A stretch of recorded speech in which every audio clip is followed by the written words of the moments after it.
What is up, people? So I'm gonna start a series on my channel on how to respond to common arguments. Now I got a comment on my channel which triggered making this series, so I'm going to show that comment in a second. But first I want to say that if you find common arguments that you are not sure how to respond to, let me know in the comments, because if it's something that I've seen before, then I'll immediately make a video. If it's something that I need to think about before coming up with a response myself, I'll do that. And yeah, that's it. Without further ado, now the comment I got is this one. It says, hey, you're also biased, right? You could be biased in favor of science. You could be biased against Hindus. What about that? If you have two people, person A, person B, one says one thing, the other says something completely opposite. Who do you believe? Whose side should you be on? That's a good question.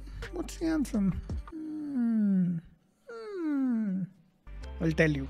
You don't believe either person. You look at the evidence yourself and you make your own conclusions. Now, what I'm saying has clear evidence. Let's say, for example, when I'm saying something against something Sadhguru said, I will present clear evidence for why I'm saying such a thing. You look at the evidence. Don't take my word. Don't take Sadhguru's word. You look at the evidence and you make your own conclusion. Now, chances are that conclusion will be along the lines of what one person or the other said. That's how you decide whose side you should be on. You don't have to pick sides either. You just have to make your own conclusions and stay with those conclusions. That's it. That's it. I'm not asking you to believe what I'm saying.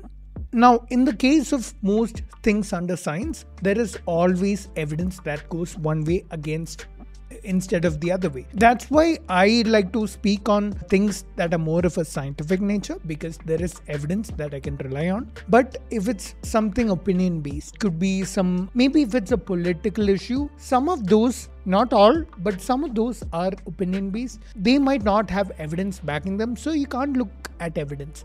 You have to choose one person, but look at what's logical, who's making logical conclusions, making rational conclusions, and choose that. That's all I would say. So that's it. The answer to this question of, hey, you're also biased, you could also be biased, that person is biased. Who do I believe? Don't believe either person. Look at the evidence yourself. Come to your own conclusions. See you.